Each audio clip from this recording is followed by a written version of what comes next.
Hi guys, share ko lang sa inyo yung aking ginawa na LiPo4 20Ah battery. Ayan, DIY ko yan.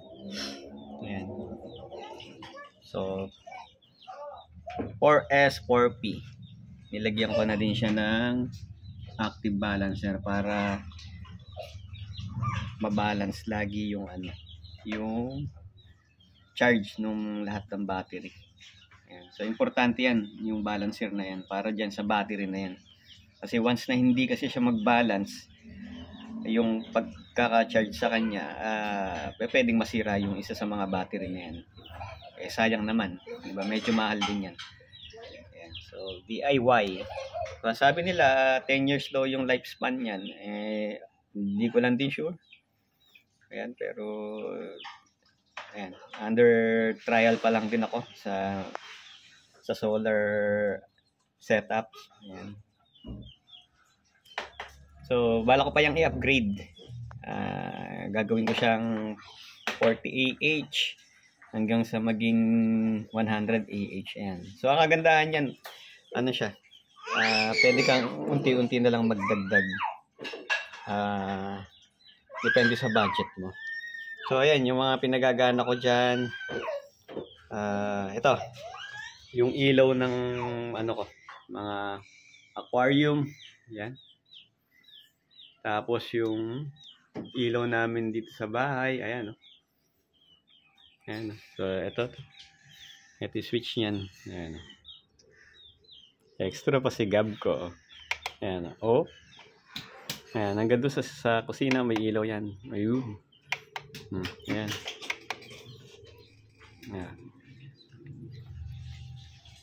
Ayan. So, kaka-upgrade ko lang nito ng ganitong klaseng battery. Ito yung dati kong battery. So, ito. Nag-upgrade ako na ganito. At ito pa nga pala. Ito kailangan ko pa rin upgrade. So, pansamantala, nagagamit ko pa siya dito. Pero sa totoo lang, ito daw, hindi daw pwede talaga dito. Kaya, i-upgrade ko pa siya. Tapos yung solar panel ko, yun, upgrade ko pa din. Para mas marami kaming magamit dito sa bahay. Ayan. Ayan. Ayan, ito lahat ng switch yan. Ayan. So, DIY. DIY lang yan. So, ayan, pati yung mga pump nung ko, ng mga aquarium ko. Ayan, papaganahin ko.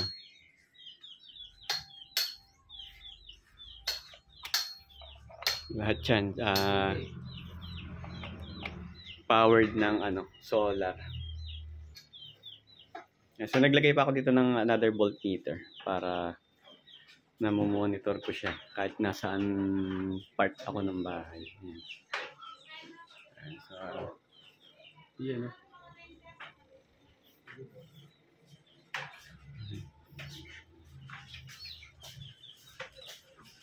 So, marami yan. Ayan. Lahat ng pump ko gumagana yan through solar.